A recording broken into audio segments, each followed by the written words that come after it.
Is my screen visible, sir? Yes, yes, yes. So, National Education Policy, Problems, Challenges, and Implementation. And I think we all can relate with it. We all can connect with it because we are living with it for the past 5 years. So, this is the time now that we halt and we reflect on what we have done and how far we have achieved. So, dear colleagues, before we start deliberating on it, let's look into the epic timeline of the Indian school education. So, if we see how our Indian school education has evolved over the years and changed, and now where we are and how we are bringing in and how we are unfolding our education system, you'll find that 1500 BC, if we take in a guru, no benches, a fire, and a promise, I'll teach you how to live. How beautiful was the education system where the guru was the mentor and the sishya was the one who was getting the gyan from the guru, the wisdom from the guru to live his life fruitfully. Moving to 5th century CE, Nalanda Mahavihara in Bihar, built under Kumaragupta I, 10,000 students, 2,000 teachers, 9-story library. So much of Adhyan and so much of Gyan Arjan and a lot of research. We were famous across the world. We had scholars coming from other places and getting knowledge, the Gyan Arjan here. 12th century, pathshalas and maktabs flourished, and we had by 1830s one school per 400 people in Bengal Bihar region. 1781, Calcutta Madrasa under Warren Hastings, India's first state backed school with salaries and registers. So, the advent of modern education. Or may I call it the education which was more mechanized, the machine based education. 1817, Hindu College, Calcutta, first modern curriculum, 45 minutes period, exams and blackboards. The tradition which we continue till date. 1835, Macaulay's Minute, and then English becomes the language of power. Schools train clerks for the Raj. Now, that was a turning point in the education system because it changed the complete concept of education. Because it was said that Macaulay had given in his report to the Queen that if you want to rule this land, you will have to make them slaves, and you can make them slaves only if you hit on their education system because their education system is so robust and it makes person wise. It makes them how to live, and if you want to rule, you'll have to break their systems. And that was how this kind of education system was introduced. And although this system had its own benefits, because India being a very large country with so much of population, this system some way, had brought in a kind of literacy, but how much? And then in 1854, we had Wood's Dispatch, India's first education policy, graded schools, teacher training, and a school in every village. Followed in 1901, Shantiniketan by Rabindranath Tagore, who felt this is not the education system we should look in for. Open air, arts integrated learning, conversation before curriculum. And then in 1911, literacy 6%, schooling still a privilege because it was a privilege of the upper class. And 1947, when we got independence, we had only 13% literacy. 1951, literacy reached to 18%, enrollment to 2 crores, schooling revolution began. And 1964 to 66, Kothari Commission was being installed and it laid down 10 plus 2 plus 3 framework. So you see from 1964 to 66 to 2020, it's a long journey whereby this framework was challenged and changed. 1968, the first NEP, the National Policy on Education, introduces common school system. 63 to 70, Kendriya Vidyalaya Sangathan was formed, and that to give a nationwide central schools network begins. 1986, and again National Policy on Education, which focused on equality, women, technology, open schooling. And then in 80s and 90s, private English medium schools, they multiplied. And then you will see that in 92, the National Education Policy 86 was revised and district primary education program was introduced. And in 90s, computer labs have arrived, 2000 Sarva Shiksha Abhiyan, 2005 NCF 2005, and then 2009 RTE, which was a major, major breakthrough. We are still, I think, not in that process of completely implementing RTE, but yes, to a considerable extent, we have achieved. 2000, the international baccalaureates were being introduced. 2010-15, 10 to 15 EdTech entered. 2015 Cambridge March exams, they got synced with our Indian education system. 2020 NEP, and then the pandemic lockdown, because NEP was introduced. When it was introduced, it was pandemic lockdown, and the hybrid era started. And today we are 14.9 lakh schools teaching 25 crore students and employing 95 lakh teachers. Still a long way to go because we have a population of 140 crores and the student strength is not as compared. So this is the epic timeline of the Indian school education. Now the question is, why was there a need for NEP when the policy, the national education policy was already existing? The NEP is the first of the kind of the policy introduced in this 21st century. So it's the first policy of the 21st century. And this 21st century is the century which is undergoing rapid changes in the knowledge landscape. So why the need for NEP? So let's discuss it. So I'll invite all my worthy colleagues. Please give your inputs as why do you think there was a need for national education policy? May I call in for you to please unmute yourself and let's have a discussion, a deliberation. We are not judging each other. We are just trying to talk to each other and understand the need for NEP. So yes, once again, good morning, Gulshan ma'am. Good morning, Preeti ma'am. So good to hear from you. So first Yes. of all, you know how I'm looking at it. What do you mean by policy? Policy is basically a guideline, right? Any Yes. policy needs to be reviewed and revised with the changes which are happening for which the policy has been framed. When we're talking about education policy, it should be completely in sync with the changes which are happening in society. So whether in terms of technology, whether in terms of demography, the lifestyle, many things have been evolving and have changed. That's the reason, especially in terms of globalization as well. I think globalization happened 1991, like the India got affected because of the policy of government.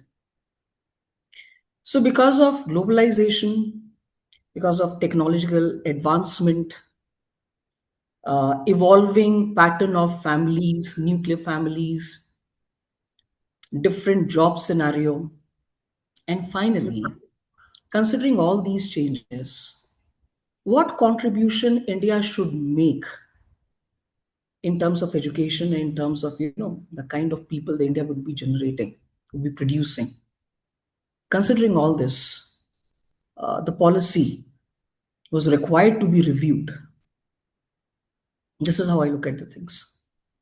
Excellent, Preeti ma'am. You have given in such a beautiful insight for why we need to review the policies because the context in which we live, the present context should be prepared and should be looked into for the policies that we'll have to, follow. And it's beautifully been put forward by you. And I do appreciate your inputs here. if we all remember yesterday, sir was also talking about how dare you teach science when he was talking about the standards, the new standards for science. He was talking about this, that how dare you teach science with the kind of with the kind of knowledge that you are having, which is previously acquired, because now the context has changed. And even Jaideep sir said that the children whom we are now catering to, they are far, far higher in IQ as compared to what we were. So the NEP has to now, cater to the needs of this particular generation. So review is required. Thank you so much, Preeti ma'am. May I ask others also to contribute? Namaskar, everyone. Namaste, Um, ma'am. I think initially to have a policy, the need for having a policy would have emerged because of to have, like it says, national education policy. That means nationwide schools should have some common standards of education so that even in the villages or the cities, everywhere the educational standards are similar. So that also must have been the reason for having a set standard of policy for the schools.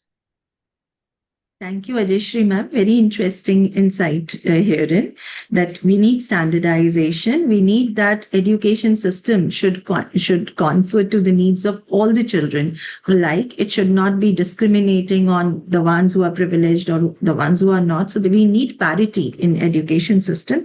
So to bring in that, maybe the policy is what is required. Anybody else who would like to contribute? Please feel free, because we are all talking here and we just want to understand a few things and, have more clarity on what we understand from the policy. Yes. Anybody else? Anil sir, we'll request you also to participate in this discussion, because it's just a discussion what we are into. I'm I'm a listener only. I I want to assimilate what you are saying. Sir, you are our mentor. So the mentors always have to intervene in and say, yes, this is what is, and I'll that I'll suggest adds to you our to knowledge. I'll suggest you to call all your colleagues one by one, because Shravasi is waiting for you. That you call her Sir, and I, tell. I really want you to help me out, because when I share this slide, I'm totally blank on, I'm not able to see Shravasi, anybody else. you add something to it. Namaskar, sir. Good morning, ma'am, once again. Good morning, Shriyasi. Actually, whenever what I felt is whenever we frame a new policy, as for this policy also, because every old system has certain shortcomings. And as per the new requirement, new age students of 21st century, and a post-pandemic, though it was framed in 2020, we all felt that our system and policy should be more futuristic. It should be more inclusive and focus on the holistic development of students, which the policy definitely stresses on. And moreover, only academics is not the outcome, more giving more stress and focus on vocational trainings, art integration, skill development of the training faculties, teachers, and mentors. It was a very good initiative to frame such a policy.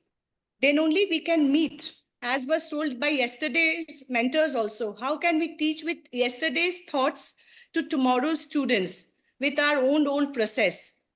So for this amalgamation and creating more provisions, getting more scope to give students to reach their extreme potentials, this policy was framed. Thank you so much, Shriyoshi, for your inputs. So I'll just try to bring a little, insight to this need for NEP by giving food for your thought. Employers find candidates not suitable for jobs, and candidates are highly qualified. Now, this paradox has been a harsh reality for our country, which has maximum number of unemployable educated youth. In fact, before this policy was being thought of or being taken up, interestingly, you will find that the policy of 86 reviewed in 92 focused on access and equity, but it had all the content what this NEP is talking about. But never ever it has been put on with full thrust. So it was important to revive what was there already with that renewed rigor because our education systems were failing to provide the necessary competencies to the children, to the candidates who can actually get jobs. So, on one side, we were saying that we don't have jobs, while the employers were like, we don't find candidates. So, this paradox was the harsh reality of our country. And this further questions our education system and the way we were educating our children. What were we preparing them for? If you read the first paragraph of the National Education Policy, it says that India will have the highest population of young people in the world over the next decade. And our ability to provide high quality educational opportunities to them will determine the future of our country. And in order to determine this future of our country, we'll have to equip them with competencies. And we are lamenting over that although having high qualifications, we are still not able to provide the job. We are not able to provide the job because they are not competent to. Hence, the transition from what our education system is now to what it should be, the competency based education system. Moreover, the Global Education Development Agenda, which reflected in the Goal 4 SDG 4 of the 2030 Agenda for Sustainable Development adopted by India in 15, seeks to ensure inclusive and equitable quality education and promoting lifelong learning opportunities for all by 2030. So this was what India has already signed to. It was important for India to rise up to the situation now and completely reconfigure our education system to the undergoing rapid changes which are happening in the knowledge landscape. Interestingly, you will find that there had been a kind of study decades ago in US where they were trying to find out to see how Indian students perform in those universities. For the graduation program or the postgrad program, they were doing really wonderful. But when it came to doctoral or postdoctoral programs, you found them miserably failing. You know why? Because Indian students are always being handholded and guided, and we always feed them. We don't give them that autonomy to think independently, work independently, and we don't develop their critical skills. And so they were not performing. That was what was something which have to be looked into, and hence the complete reconfiguration of the Indian education system, the school education system was required. And when we reconfigured the school education system, the first thing which happened was the policy envisaged that the extent this 10 plus 2 structure will now get into 5 plus 3 plus 3 plus 4. And you all know that it was so scientifically designed that 5 plus 3 plus 3 plus 4, it's all age based with the biological factors in it. I think Shreyoshi can explain it better because Shreyoshi belongs to that background of biology. Shreyoshi, I call you in for please explain this. Why 5 plus 3 plus 3 plus 4? Because that is what is important. It goes with the age, it goes with their age appropriate intake and also their what I should say is how they are being constructed to take in the things. Shrishi, would you like to? Thank you, ma'am. Yes, surely. We all know about the age breakup of the NEP. And the first 5 years, as we know, when our brains are in the formative stage, and any type of new things, new languages which NEP is stressing, they learn the mother tongue as easily, as well as if they watch cartoons in any other language, they adopt it so easily. So this is the highest growing age, and when the brain is ready to take up any new things, any fine and gross motor skills. So that is the first foundational stage, as NEP has correctly shaped up. The next 3 years comes up when we are gradually entering into our childhood stage from our toddlers, when we need to connect what we are seeing and what we are reading. We need to listen, understand vocabulary, and our cognitive skills are increasing by that. So this biological shaping has been absolutely done correctly. And the next middle years or the middle school stage, where we enter into as young teenagers, as we know now the new teen is around 10 years because of the changes and the food habits. Children are attaining puberty a little earlier. So at this age, we need to more focus on the conceptual things, how we can analyze and accordingly present. And the final stage is definitely the high school stage, where children are more matured. They can ascertain, reason, and accordingly frame their own answers.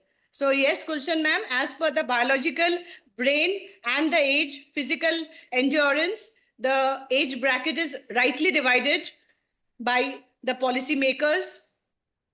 Over to you, ma'am. Thank you, Shreyashi. Thank you so much for that elaborate, explanation. I really wanted you to, because I know you are from the same biological background, so you will be able to put it better.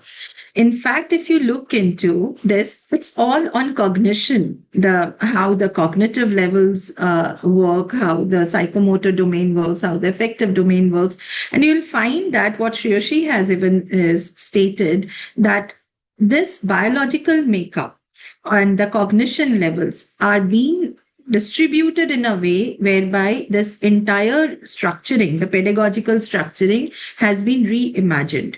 And you will find how interestingly they have put it across exactly the way our body functions and our brain works, because the pedagogy required in this particular structure, when we look into the pedagogical structure, the first 5 years, you will look into that the entire thing is being very scientifically designed. I mean, no surprise, Kasturi Ranganji was a great scientist and he has brought in that science to this education. And he has made it very scientific, I must say. So the pedagogical structures, the TLM, the teaching learning material, what is to be used, the classroom environment, what will be the role of the class teacher and how they are going to involve the children. It's all cognitively based, psychomotorly based, effectively based. All those three domains are very well taken care of. And accordingly, the pedagogies, the TLMs, the classroom practices, the environment is to be designed. It's nothing new for you. We are just reiterating that, okay, are we going right? So it's just a review which we are into, and it's required to just get into the discussion for further challenges that we are facing when we restructure all this, and are we prepared for all this restructuring or not. So let's get to the first, early childhood care and education, which is the foundation of learning. And the foundation, if it is not strong, I am sure you all will agree with me, the building cannot be built. The building will also not be strong. The edifice has to be very, very strong. So we need to see that the base is strong. And if the base has been taken care of, the learning gaps will not exist. But then every child works at his or her own pace. So they have given us 5 years, not 1 year to achieve an outcome, the learning outcome. They have given us 5 years, that no matter whatever be the pace of the child, but by the end of 5 years, the child should have gained certain competencies, and those competencies should be thorough with the child. So now it is like, as a 5-year block, what are we aiming at? And I'll just quote what NEP has stated. ECCE ideally consists of flexible, multifaceted, multi-level, play-based, activity-based, and inquiry-based learning. Now, before we look into these parameters, let me share a story with you. So let's have a story time. And I know each one of us love listening to stories. So this story is of the man who refused to give up. And you know who this man is? He's Soichiro. Soichiro was born in 1906 in a small Japanese village. His father was a blacksmith and he repaired bicycles. And little Soichiro grew up surrounded by the smell of oil and metal. He was fascinated by machines, especially anything that moved. As a young boy, he saw the first car in his village, which puffed smoke and roared past his village. And from that day, he dreamed of building machines that could move people. But dreams alone weren't enough. He had no formal education in engineering. Instead, he learned by doing, by breaking things, fixing them again, and failing countless times. When he was in his 20s, he started a small company making piston rings for Toyota. And after years of hard work, when he finally thought success was near, his factory was destroyed in World War II. Now, still, he didn't lose heart. Japan was struggling after the war, and people needed cheap, easy transportation. Soichiro Honda noticed that many couldn't afford cars or fuel. That's when an idea struck him. Why not attach a small engine to a bicycle? And that small idea became the foundation of the Honda Motor Company in 1948. And his first motorized bicycle, the Dream D-Type, was a hit. Soon, his company became a symbol of reliability, innovation, and perseverance. Within a few decades, Honda became one of the world's largest motorcycle manufacturers and later a leading car brand. And when asked about his success, you know what he said? Success can be achieved only through repeated failures and introspection. In fact, success represents the 1% of our work which results from the 99% that is called failure. And it was his story of success. Now, let me get back to ECCE and tell me from this story, what are the things that you can relate under ECCE? Over to all of you. I would love to hear your comments on it. Yes, please. Now, from this story, what is it that you can relate with early childhood care and education?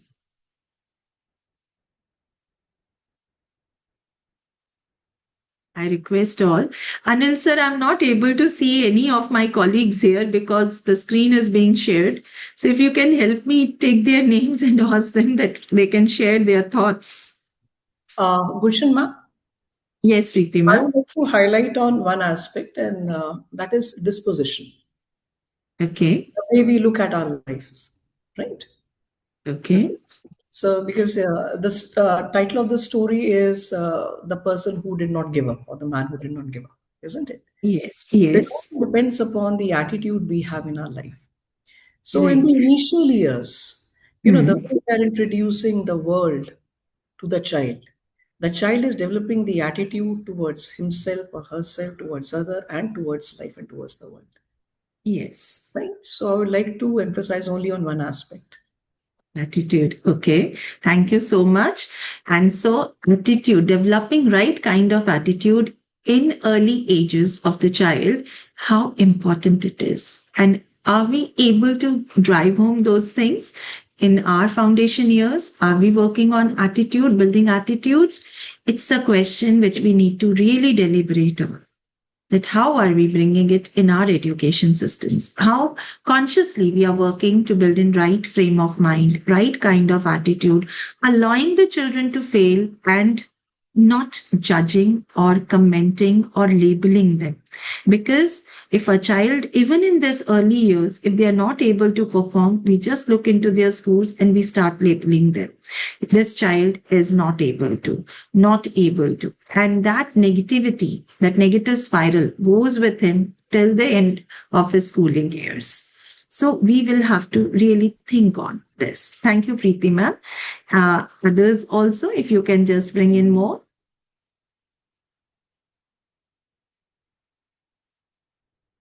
Yes, please.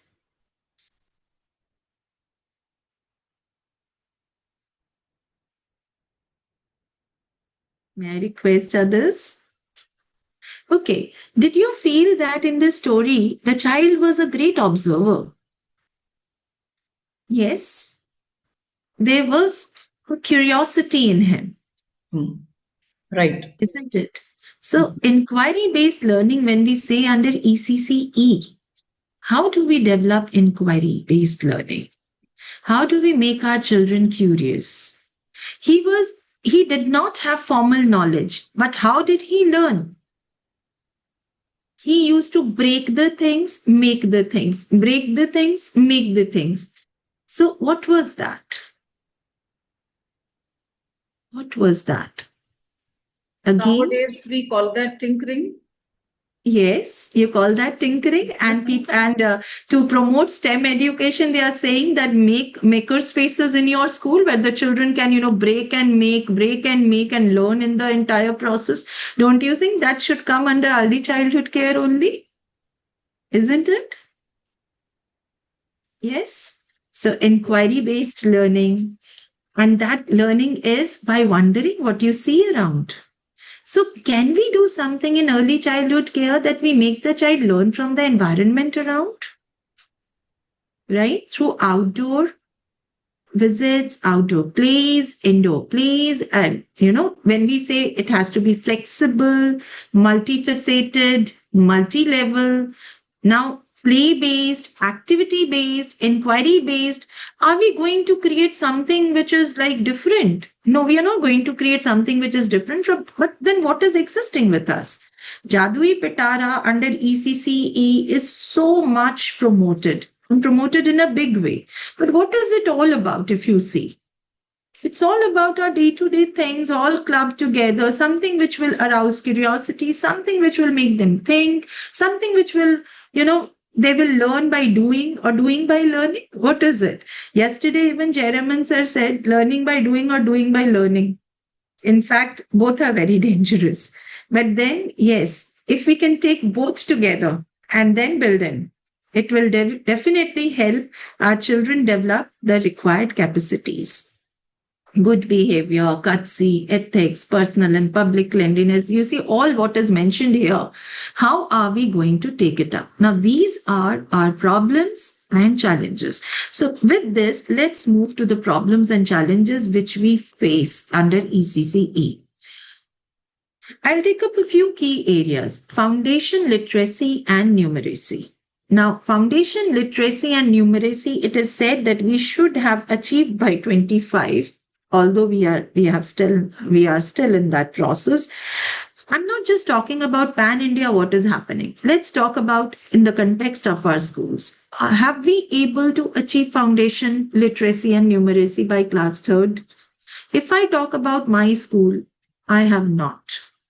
I still find children in class third struggling to read, struggling to, do kind of numericals. The number sense is still very difficult for them. Be it any reason, but in this 5 years of ECCE, my children have still not achieved. And I found out that we have around 10% of the students who are still struggling with it. I would love if you can also share the data with us, like how much do you think you have been able to achieve foundation literacy and numeracy in your schools? And then with this problem, the challenge what we have is that we have a big class of 40 children, and each one of us do have that. With this big number, the challenge is how to attain foundational literacy and numeracy. Are we doing something on it? So how are we implementing it up? And for the parents, their expectations are always score based.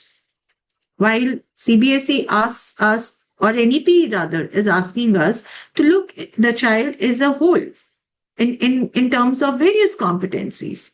But parents just confine themselves to certain things. They don't have that acceptance. And then that acceptance has to be brought in slowly and steadily through orientations. To a good extent, we have been able to, but still a long way to go. May I have a little discussion on foundation literacy and numeracy and the challenges and the problems that we all are facing? For me, the foundation literacy and numeracy, 10% children still struggling. The problem, I've got a big class of 40 children with a teacher in it, becomes difficult for teacher to work on every child separately. The third thing, the family support, the home support, which we expect, we are not getting because the parents are working parents. They don't have time for their children and they just leave everything to the school. The fourth problem which we face here is that when you ask the parents that your child is lacking in it and we are ready to take extra classes, they feel their child will be labeled, so they don't want to send their children even. These are the major problems that we are facing. And with this problem and the challenges that we have, how do we implement and how do we attain foundation literacy and numeracy is what we need discussed. So can I invite others also to put in their inputs? These are what are the problems and challenges which I am facing when it comes to attaining foundation literacy and numeracy. So, Gulshan ma'am, I think the problems are quite similar, except that you said that there are working parents in your school. Yes, In my ma'am. case, though the mothers are not working, around 50 to 60% mothers are not working, but they are not in a position to help the child with the education, the academics. So Right. we have to rely only on the teachers.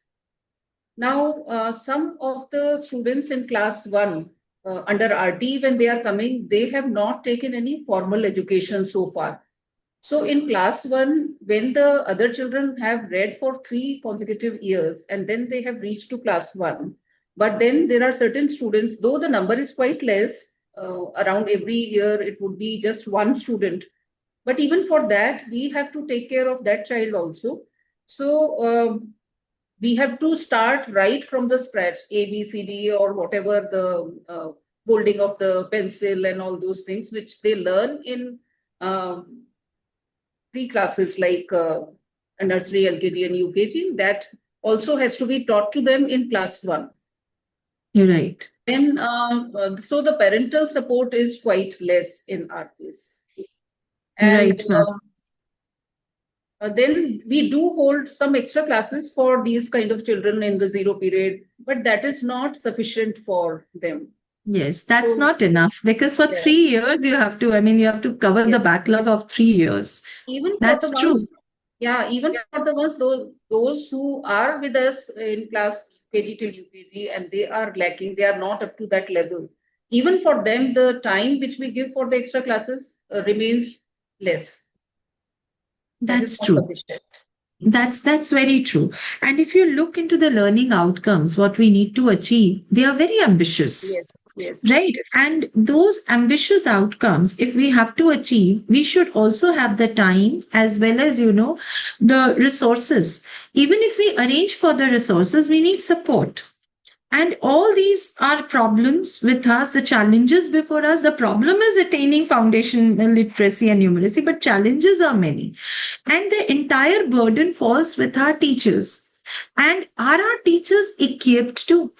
I'll share something very interesting with you that when I did this kind of analysis with my teachers, I found that they have taken a lot of remediations, interventions, and they have taken up all that.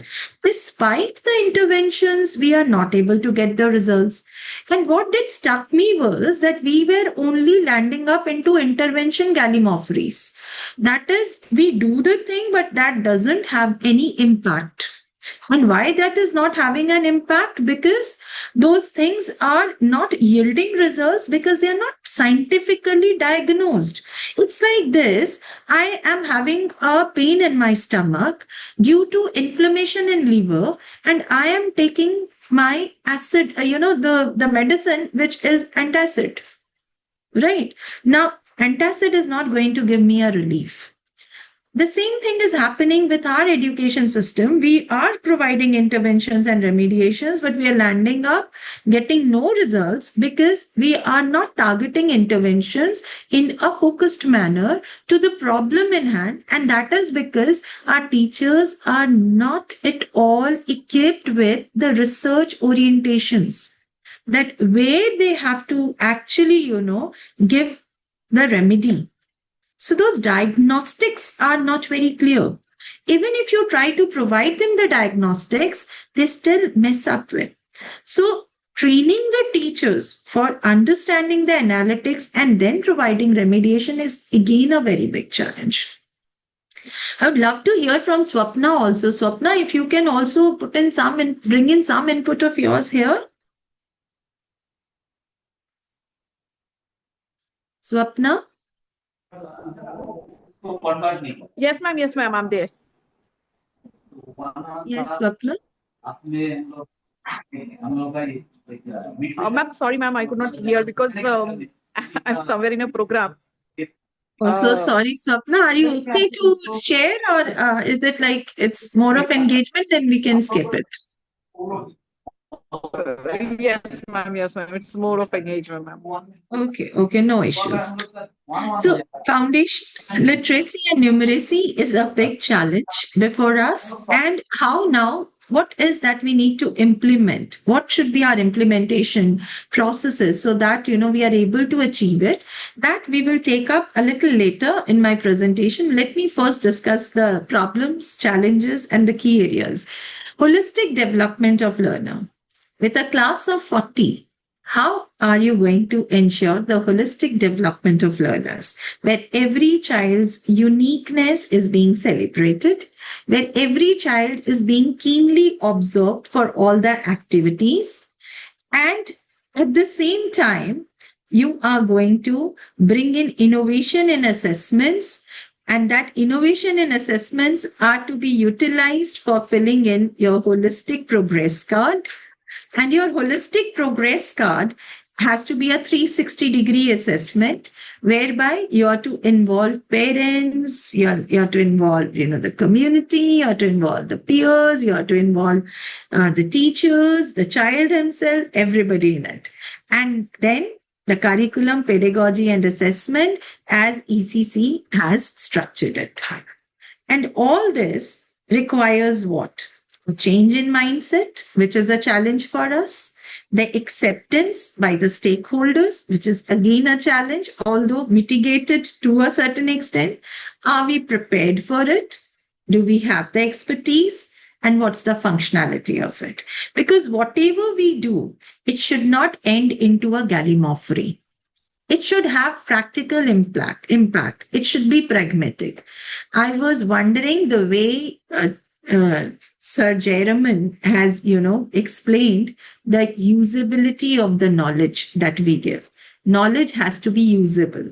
So if we are just giving knowledge and that knowledge is of no use, it is rote learning because it's of no use.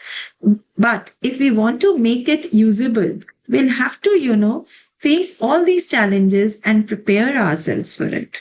And how do we do it is what we need to discuss, deliberate, and what we have done, how far we have done is what we'll be taking up.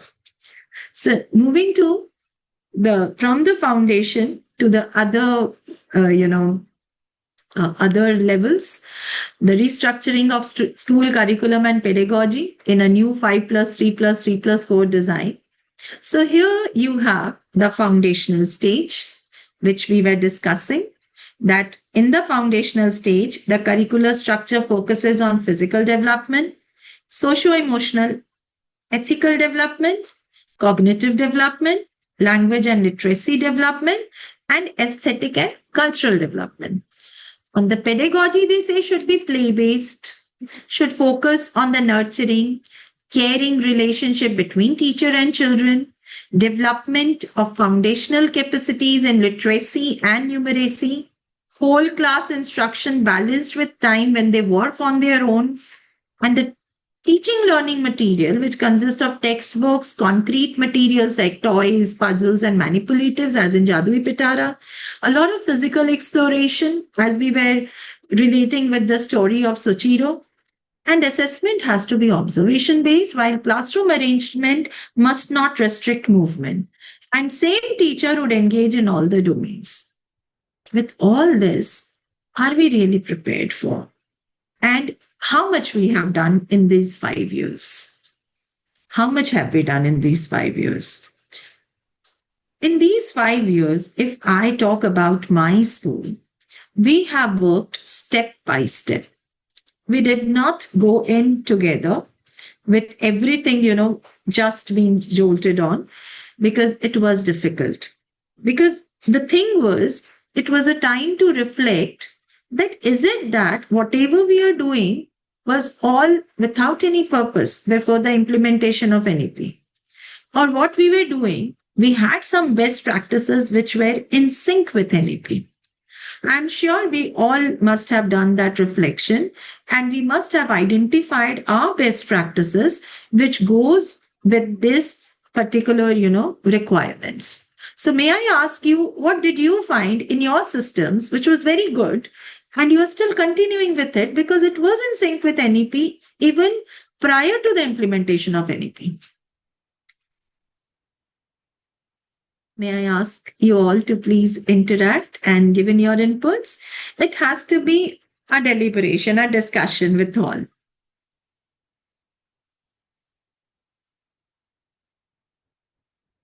Preeti ma'am, would you like to? Kushan ma'am, could you please just repeat the question? For I a just moment, said, I was out yeah, of my office, yes. no problem. I just have put up a question that when NEP was implemented, we all must have reflected on what NEP demands. But does it mean that we were not doing things in a desired manner prior to the implementation of NEP? There might be many things which we were doing which were in sync with the essence of NEP. So are we still continuing those practices? And what are those practices? Fine. See, though I joined Vidya Ashram Jaipur 2 years ago only, but I guess yes, this is true for this school as well as all the previous schools where I worked. Before NEP came into existence, CBSE introduced long time back the concept of experiential learning and interdisciplinary and multidisciplinary approach. When I joined here, when I went through the syllabus planning and all, so both these approaches were very much existing with the interdisciplinary approach. So yes, we have been following the project-based learning in primary. Like in case of grade 1 and 2, every term children they go for one project-based learning, and generally it extends for for almost a month time. So this time for the second term for grade 2, I'm just giving an example. We are planning a vegetable or the kitchen garden wherein the children they will work on how to measure the size of the bed, what material will be required, what can be the different categories of vegetables, the leafy vegetables we eat, the fruits of a plant which we eat like tomatoes and brinjal, right, or the pods or the seeds like beans and peas, right. When they will work on it, number one, they are getting in touch with soil, they will understand the concept of soil, like to germinate something, to grow something, why soil works, what exactly is contained in soil, as you mentioned about inquiry based. So you have to give the situation to a child, wherein the child will like to explore more. Why can't I grow a seed or sow a seed in cement? Why it grows only in soil? What is contained in soil? Right. So but this project based learning we have been doing before the advent of, or before the introduction of NEP. Same goes for interdisciplinary approach. I would say now it is more pronounced, right. Right. So earlier it was, perhaps it was happening in bits and pieces and not in a structured manner. So now it is happening in a more structured way. to become more purposeful now, Yes. because we are able to streamline our things, which we are doing in bits and pieces, but we are now streamlining it to the essence of NEP, Right. right? Right. Because what I even feel are innovative teachers, they are teachers who are very innovative, and they must have been doing, and they generally do a lot of things even prior to NEP, what NEP is asking for.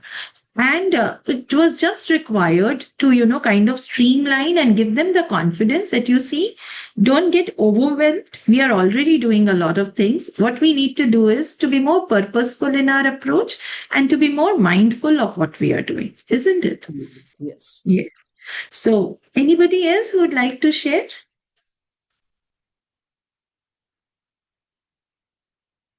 Sir, how much of time do I have? Because I really need to know. Otherwise, this discussion is something which goes on and on. Sir? Anil sir, how much time I do have? I think I'm already nearing an hour.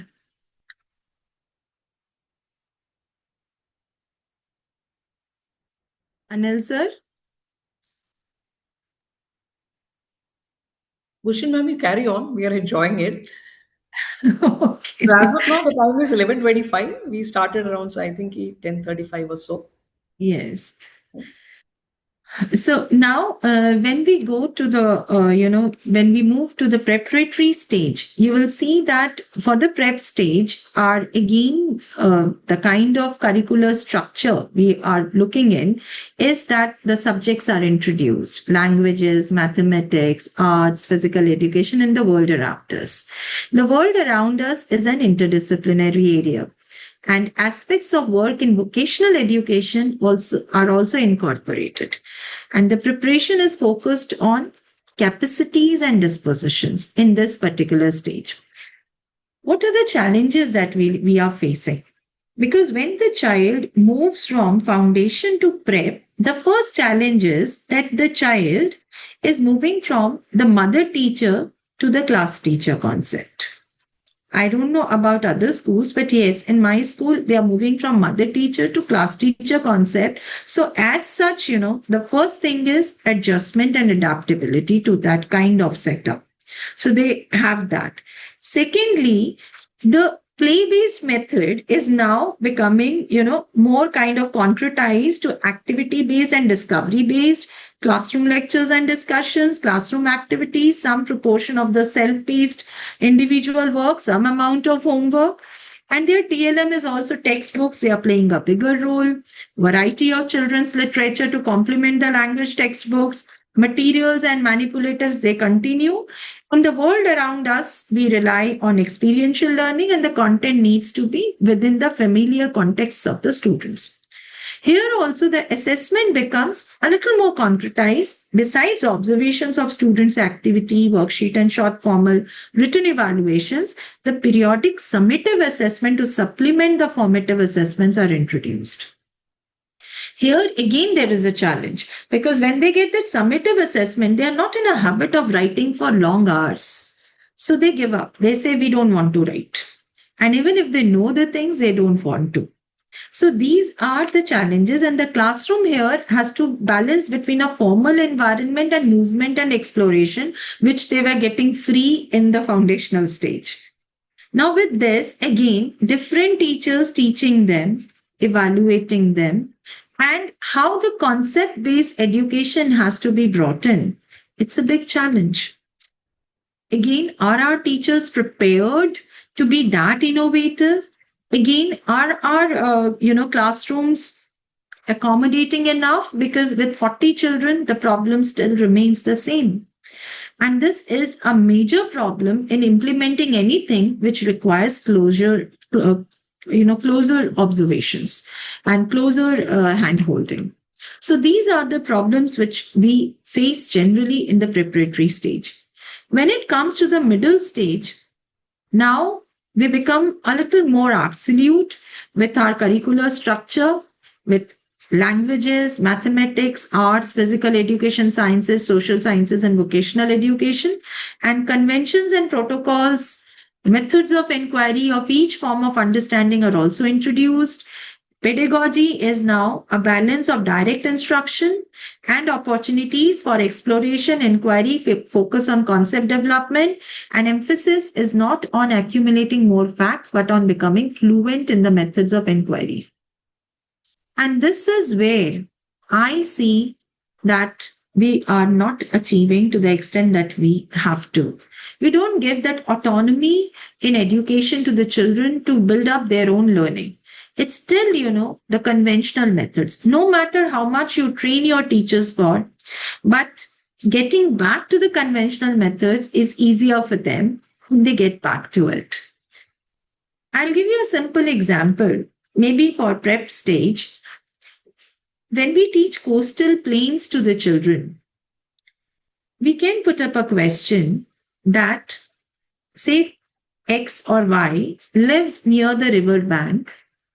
Is it that that is called a coastal area or the plain where he is living?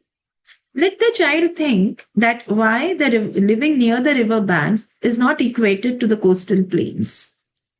Although the teacher has taught what coastal plains are. The backward integration of concepts and the forward integration of concepts is required. But this is what we totally lack in, because we are not able to equip our teachers with the necessary skills. And even if we give them the necessary skills, it all depends on the individual as how they implement it. And the children, again, if they get a very innovative teacher, they are blessed. And if they don't get that innovative teacher, because we don't have standardizations when it comes to teaching, although we try to by bringing in common lesson plans and all, but it's not the lesson plans, the documents which matter, but how do you deliver is what matters finally. So although we have well-designed textbooks with clear expectations and specific learning goals here, the shift is more to abstract ideas, and the students are expected to engage with unfamiliar contexts and situations. Formal testing and examination is the key factor in the middle stage. And here, the teachers, they become subject-specific teachers, and a lot of multidisciplinary approach has to be seen. Now, that is also a challenge. When you say bring in art integration to the language teachers or to any other department teachers, they'll end up teaching art rather than their own subject. And this is a fact which I have seen. Even if you look into their learning outcomes, they are more art oriented than language oriented. And when you talk to them, they realize, oh, I just landed up teaching art rather than my own subject. And this is, in fact, the irony with almost all the multidisciplinary concepts which we take, until and unless you actually handhold them and reinforce the things again and again. Although CBSE has come up with a very comprehensive training programs, but how impactful the training programs are is still a very big question. So multidisciplinary way of studying, giving children the essential courses, and bringing in vocational education. Now I came across that CBSE is going to introduce computational thinking right from class 3rd. So before introducing the curriculum, have we prepared that set of resources with us? That is again a big challenge. So the things are coming a big way to us, but are we prepared to take it? And are we having that expertise to execute it? These are majorly the challenges. And of course, the secondary stage, grade 9th and 10th and 11th and 12th, it's more oriented to board, with 2 board exams introduced, because given in the policy, they had to introduce, this was as what was shared by the CBSE chairman, although we can all understand that this 2 boards is nothing but another compartment exam being, put in as the 2 board system. Let's have a story time again. The curious boy who redefined science, and then relate to what we are. Are we actually making our knowledge useful or not? In a small town called Chidambaram in Tamil Nadu, a quiet boy named Venkat, he loved taking things apart. Clocks, radios, even his mother's sewing machine, just to see how they worked.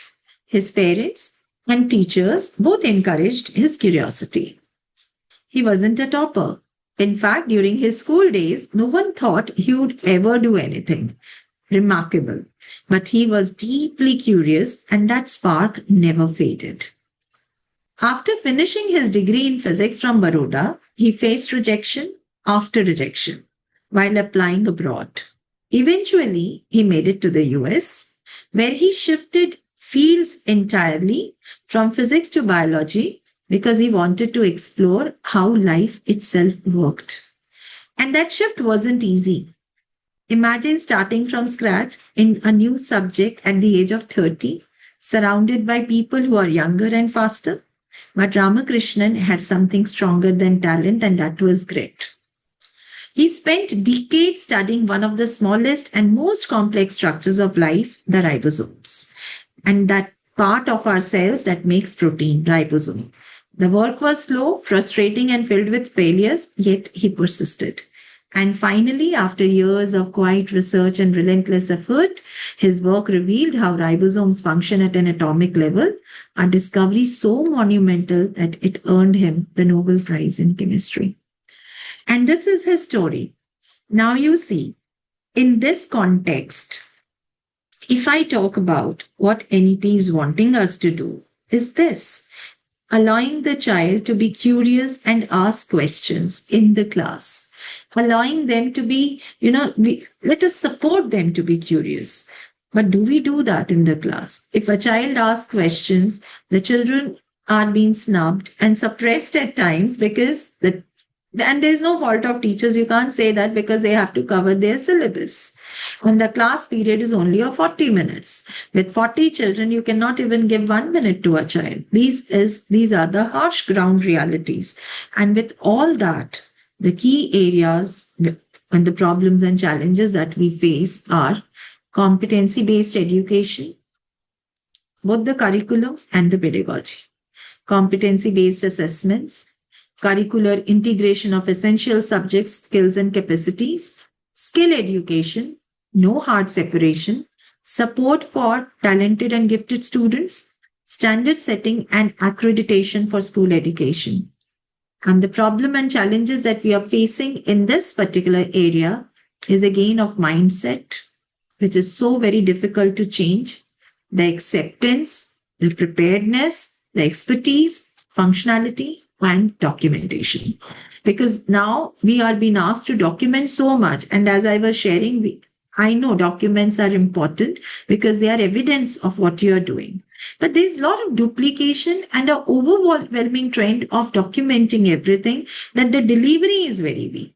You will find at times teachers making beautiful lesson plans. Maybe they take help of GPT or whatever, the artificial intelligence. But when it comes to delivery in the class, it's such a disaster. And the problem is that our experienced teachers, they don't want to change.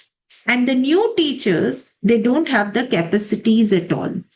So we are left juggling with them. So how to prepare them, how to build in the expertise, and how to make the things functional is a big problem and a challenge. I would like you to now share what are the problems and challenges that you face. I've just broadened it under these heads. Although there are challenges, individual and, very, I must say, individualized challenges at each level with each person, which you need to work on a regular basis as a principal. But yes, these are the broader areas where you feel that the problems and challenges are there. May I ask any of you to please share? Yes, any of you?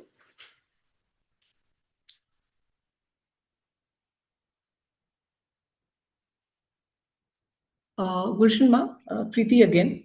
Yes, ma'am. So, as you very rightly mentioned, the major challenge is, bringing change in the mindset, uh, bringing change in the approach of creating a learning environment.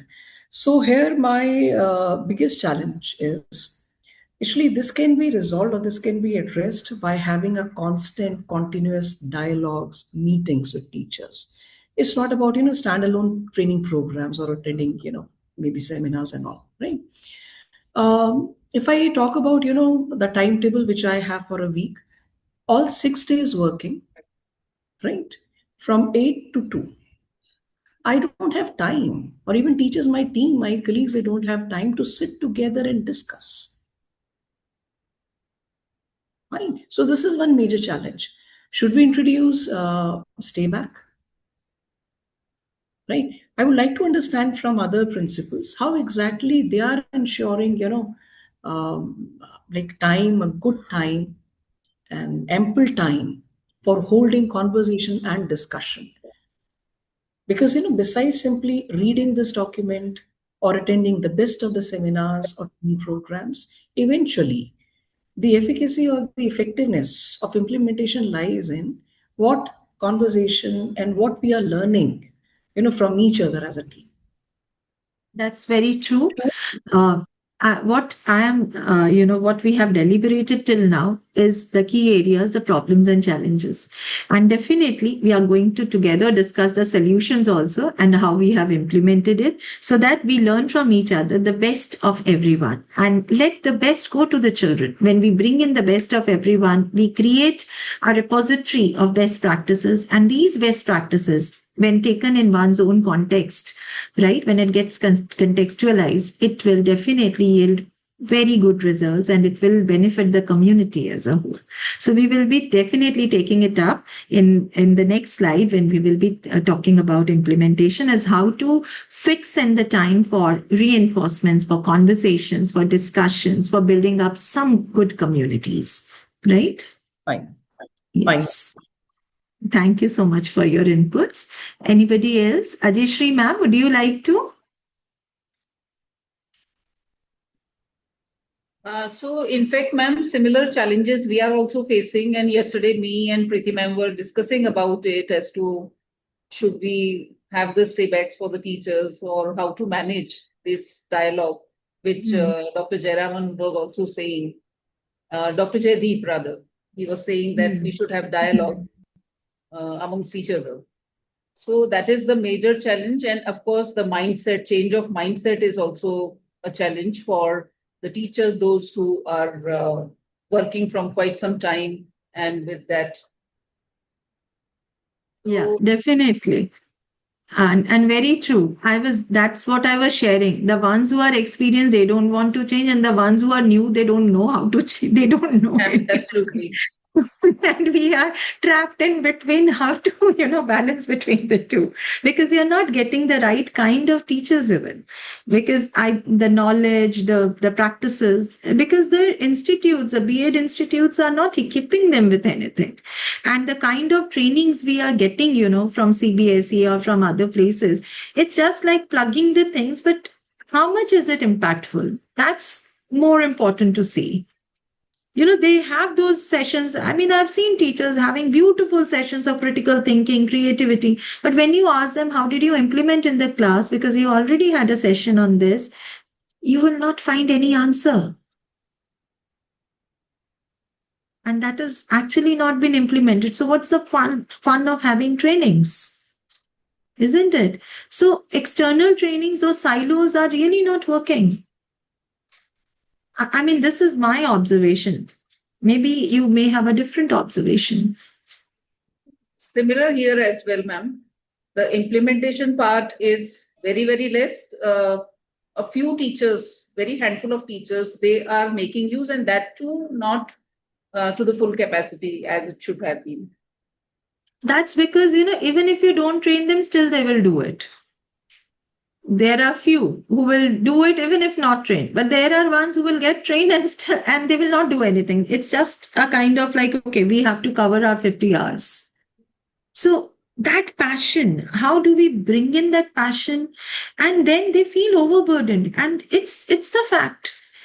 At times, the kind of, the circulars you get and how much you have to implement, because the government is sending you from all the departments the circulars, and you have to implement them within time frames.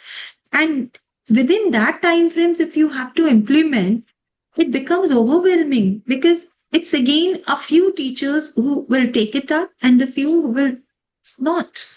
So, building in a culture of acceptance, building in a culture where there is a mindset of readiness is a challenge in itself. And for us, implementing NEP in toto is challenging. But yes, we all have worked, and let's talk positive now, because we have tried to review the things, and now let's see what exactly we have implemented.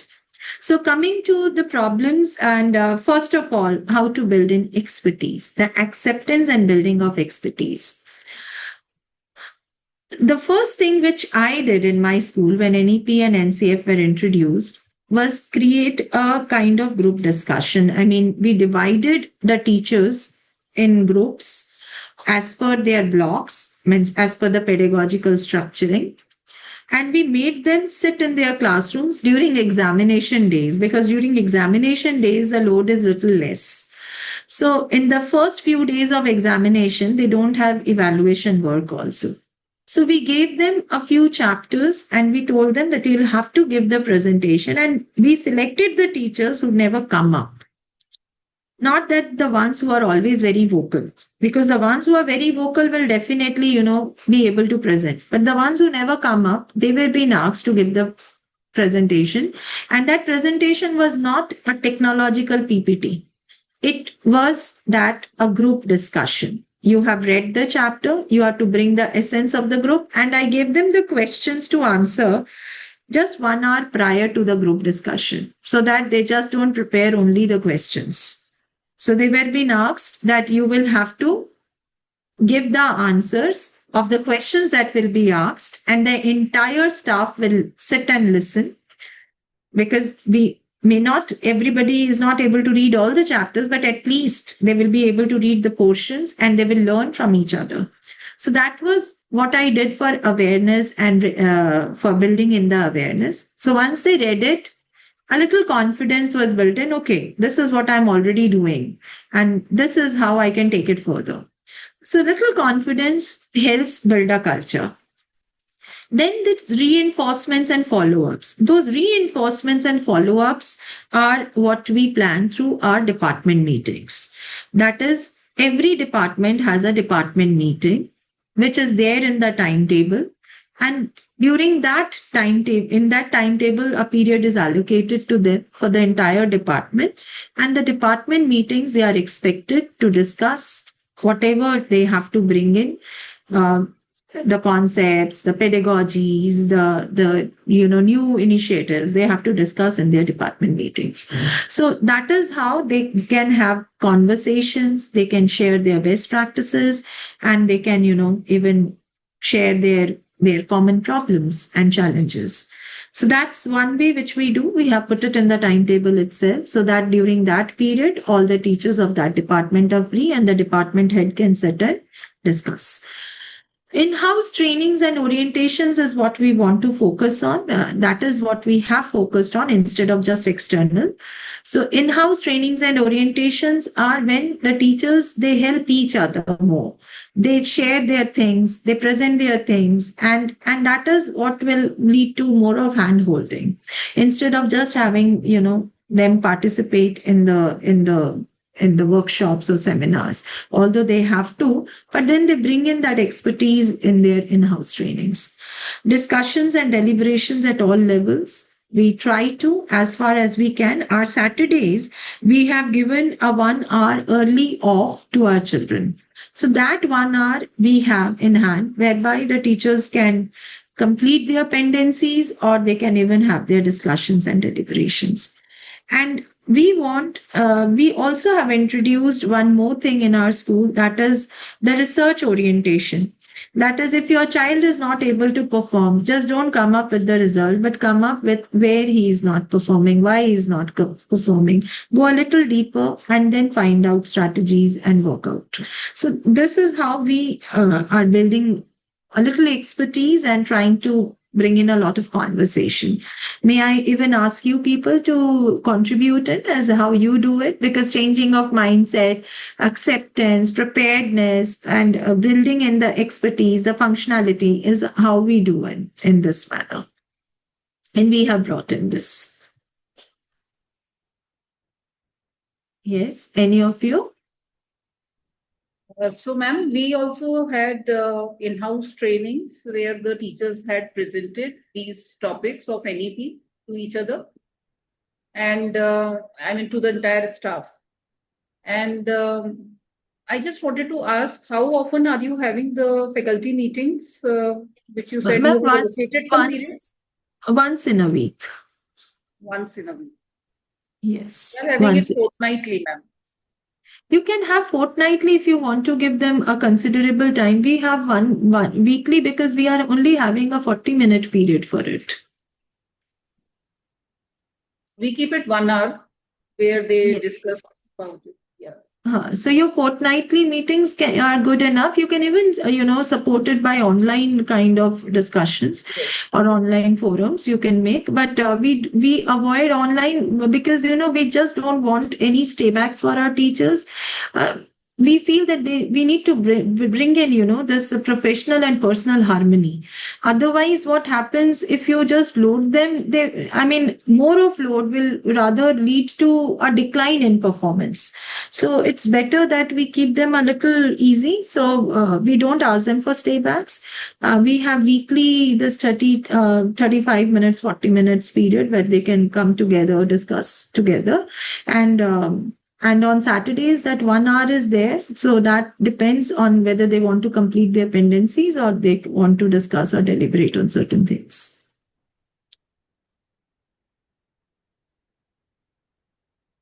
Yes, Ajay ma'am. Anything else? So that's it, ma'am. Thank you, ma'am. Anybody Learning from else you, would? ma'am. I know, ma'am, we are learning from each other, in fact. Uh, so, anybody else would like to share what they So, do? Sam, I would like to add just one point. So this time, especially in primary, we have worked on syllabus planning, right? Right. So very closely we studied in the month of February and March. We means I'm talking about all the teachers, Mhm. coordinators, and the principal. What all skills we must be imparting when a child Mhm. is learning a particular domain of knowledge, of subject. Right. So we referred to Cambridge curriculum as well, besides NC, Mhm. and a couple of some other websites for research work. Mhm. Also included how for each topic cross-curricular links will be established. Right? Right. We all are quite happy with the document which we have come up with as a syllabus plan. Right? Mhm. Uh, the best part or the benefit out of this exercise we have gained is there's a quite a good engagement of teachers, because when we're talking about change in mindset, one essential element is if the person who's going to implement it, the person is completely involved and engaged, the probability is high the person has a better understanding and better Yes. acceptance, right? Yes. Right now, what we're emphasizing on, based on the syllabus plan, whatever we decided, how those particular skills related to a subject. For example, like in case of mathematics, the number of skills a child must acquire. Okay. For example, organizing, right? Right. Representation of the facts, isn't it? Mhm. Right? Yes. Uh, for every skill, we have mentioned activities or what will be done by the student or by the teacher. Now, when Mhm. the teachers, when they're sitting together, those who've got a responsibility of a particular subject and a particular topic, we generally prepare, topic wise our lesson plans, right? Mhm. You have to derive it from the syllabus which you planned, which we decided in the beginning, which we shared with the parents, right? Right. A lot of effort we are making in improving our lesson plans, right? I would Right. say there's a huge gap in the standard or the benchmark which we've established and what we are actually doing. What is required? Close observation, continuous observation, and supervision of the classes. Definitely. And as we all know, when we are supervising the class, we are supervising the learning environment. Many times when I or my coordinator, when we go for observation, we realize a lot of teaching manipulators are required, right? And when it comes to implementation of the lesson plan, even if the lesson plan we are happy with, all of us we are happy with, implementation is altogether a different thing. Yes, that's true. So it's an ongoing understanding and a learning process, right? We are expecting, yes, I guess in the next 1.5 or next 2 years, the things will be far better off. Definitely. You see, we have to celebrate our wins. These small, small things, the small, small changes which we bring in. And yes, when you engage the teachers, that self-esteem is being, enhanced. And they will definitely feel more inspired and motivated. Most important, Congratulations to you, Preeti ma'am. understanding. You have brought in that. Yes, I always emphasize, I means I'm talking about my team. When I say I, my team, now we are emphasizing on this word understanding. And right. understanding in the classroom can be created when the person who is imparting the knowledge has understood clearly. There Definitely. are a lot of gaps because it is very important to ensure that the rights in the right sequence, we are imparting the knowledge. Otherwise, the intention or the learning outcome is different, but the activities which we have planned are completely different, Hmm. right? Okay, that's That's all. very true. That's very true. Thank you so much for your inputs. And in this context only, I'll just add one thing. What we did when it was like, the 360-degree holistic progress card, when we talk about the parental assessments, the parents are to assess.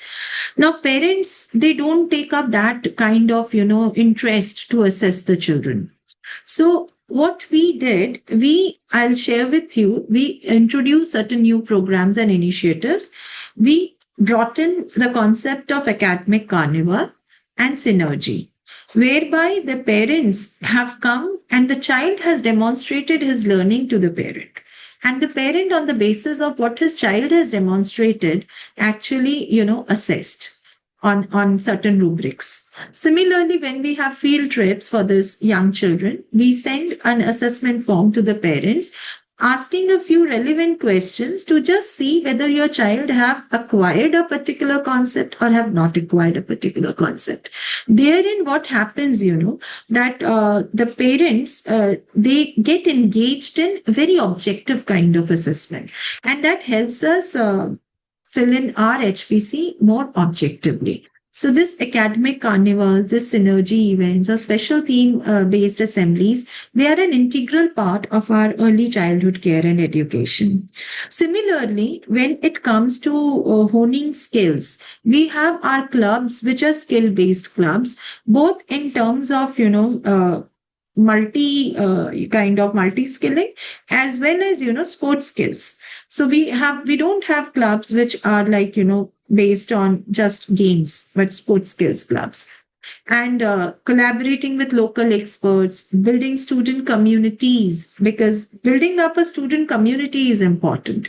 And these community representatives, student community representatives, are asked to take up the things on their own, initiatives on their own, the projects and the outreach programs where student to student interaction is more, because peer learning has to be encouraged.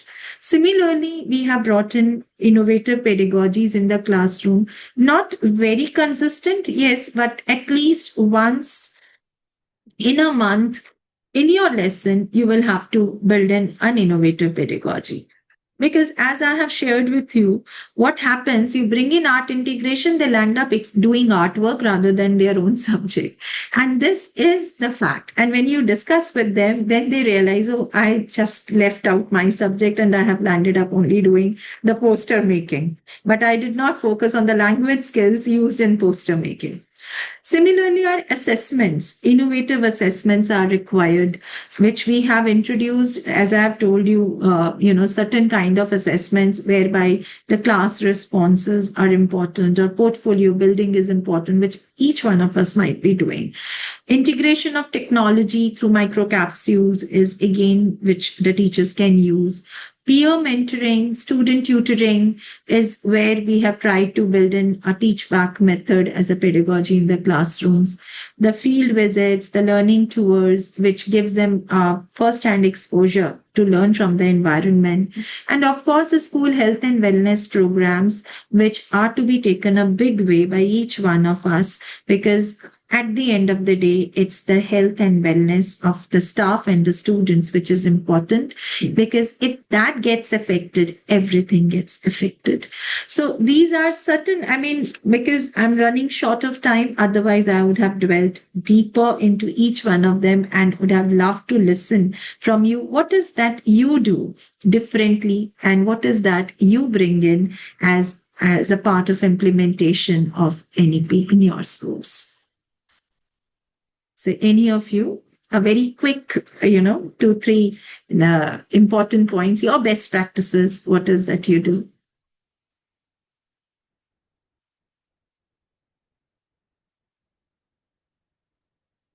Yes. Shreyashi, why don't you speak and share your insights? Shreyashi? Yes, yes, ma'am. It was so nice. I think every aspect was being touched by you and Preeti ma'am as well as Ajayshri ma'am. When I was just thinking that what we face every school, I think I'm in a little rural setup. So the best schools in the best located places also are facing the same. Ma'am, the third year in the school, what I faced is, I'm truly saying this, my third year in Bhavans, teachers who are senior, they are, ma'am, I'm 15 year in Bhavans, I'm 20 year in Bhavans. We have been doing this for so many years, trying to motivate them. Yes, we are doing our best. You are doing your best. But this new age generation needs something more. It is not the chalk and talk method that will work out. It's a hands on learning. Making that understand was really difficult, really percolating them. Ma'am, 20 years in Bhavans. Day one, I have been teaching in Bhavans. I am the foundation of the school. So that thought process was very tough for me to break.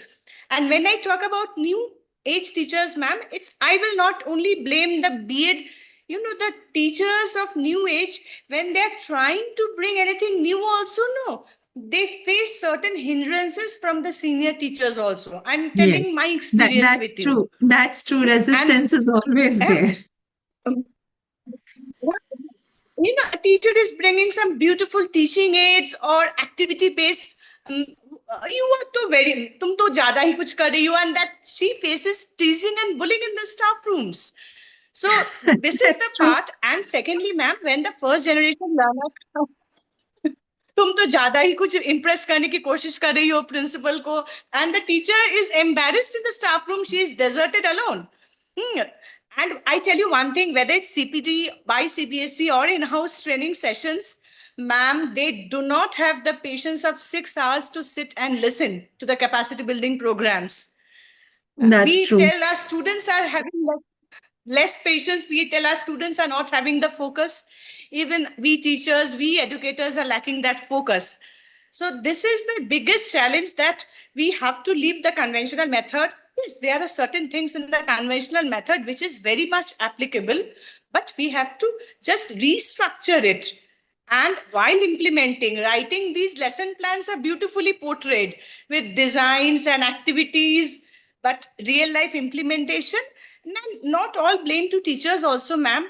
This syllabus, at the end of the day, ma'am, when we are sharing with Section Bharati, revered sir is also Yes. here, it is only the board marks we are judged, aren't we? Huh? How Yes, many that's got true. supplementary? Is there any failures? Huh? Is there any failures in the system? So ultimately, and we all will tell class 11, 12, we are struggling with attendance. Even in the practical days also, students are absent. So at the end of the day, the board marks is the judgment of success and failure. That's true. And Until and bringing unless, serious yeah. students to uh, these are the challenges. And this type of discussion, sir, I would request Gulshan ma'am and all senior principals, we should have little more often. The de-stressing and what we are facing is coming across in the same platter, so solutions will also come across. Little more frequent of such these type of discussions. I would love to have such dialogues with senior principals. Thank you, Shriyoshi. We are all sailing on the same boat, some little more, some little less, but then the problems are same, be it any setup, because after all, we are dealing with humans as teachers and as students. So the thing is all the same. But then how do we come up and how do we, how do we ensure that we build a right culture? That's very important. And that is where our leadership gets challenged. And as a leader, we need to, work on these areas by taking our team together. And of course, giving the team that confidence and also using radical candor. Wherever they are not performing, challenging them on the face. That's important. So this is, where we had, I think, a little discussion. Now it's again a story time before we end. So this story, imagine being given 1 hour to solve a complex, possibly life-altering problem. And most of us would jump straight into brainstorming solutions, eager to fix things as quickly as possible. But Albert Einstein, one of the greatest minds in history, offered a very different approach. He once famously said, "If I had an hour to solve a problem, I would spend 55 minutes thinking about the problem and 5 minutes thinking about the solution." At first glance, this seems strange. Shouldn't problem solving be about solving? But Einstein's answer holds a deep truth. Understanding the problem is more than half the battle. And this idea is echoed in what's known as Kydlin's law. If you can write down a problem clearly, you have already solved half of it. Let's explore why that matters and how it applies to both your professional challenges and your personal life. So, defining before solving, the forgotten step great thinkers across history have understood that clarity is the first step towards progress. Take Leonardo da Vinci, whose notebooks were overflowing with questions. He didn't rush to conclusions. Instead, he let his curiosity guide him. Why is the sky blue? What causes waves in the ocean? By exploring the nature of problems, not just the answers, he unlocked creativity and discovery. Thomas Edison took a similar approach. His thousands of notebooks weren't just about inventions, they were about understanding the problems deeply. Pages filled with questions, sketches, and rough thoughts allowed him to break challenges into manageable pieces. He dissected problems until the solution almost revealed itself. Why writing is thinking? Here's where writing becomes a superpower. Writing forces you to slow down and think clearly. You can't write a problem in simple terms unless you truly understand it. And that's the real magical writing is thinking made visible.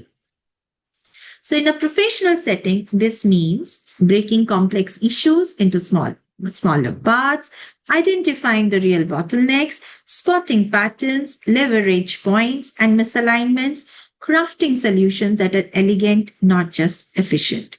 And in a personal context, the power of writing is just as strong. When you're anxious, overwhelmed, or fearful, your thoughts swirl into a fog. But the moment you sit down and write, what exactly is bothering me? What am I truly afraid of? What can I control and what can't I? The chaos begins to settle. You see the problem more clearly. Often the act of writing reduces the emotional weight of the issue. So the moral is seek clarity before action. In a world obsessed with speed, productivity, and instant results, it's Kydlin's law reminds us to pause. So, dear principals, it's the time. What we did today was give a pause before rushing to fix. We have taken time to understand. We have tried to seek answers and ask better questions.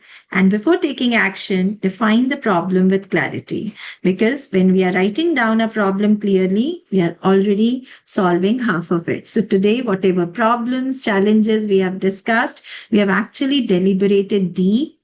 We have actually discussed with each other. We have paused ourselves and we have already tried getting some solutions, and together we will find more solutions to all the problems that we share as common. So thank you very much. God bless us all. So thank you for being such a patient listener. It's 1.5 hours now. So thank you all. Let me stop share. Any friend who want to ask any question straight to the left? So thank you very much, Gulshan. It was indeed Thank you, sir. a very, very good session. We all have enjoyed, and in the four line you can see Shrosi, Ajay, Shri, Priti. I mean, it's a very wonderful session, and everybody has enjoyed, and I'm very happy to see that everybody has contributed. That shows that we are all having the same challenges, same problems, and probably the solutions are the same. So what the Shrosi has said, that the senior principals used to come. So that is one thing that, of course, that I can understand what Shrosi wants. Actually, Shrosi is uh, out of so many schools that we have. Shrosi is having a very remote area and a very challenging school, and I really appreciate her zeal and enthusiasm in which she is working there. So I'm very happy to see that all are very happy, and they are more happy because they are going to meet in Amritsar soon. So let us hope for the best, and thank you very much. Thank you, sir. Thank you so much. I must thank all my valuable colleagues because they were so interactive. Their inputs mattered a lot, and that's what made the session, more interesting. So thank you, Preeti. Thank you, Ajay ma'am. Thank you, Shreyoshi.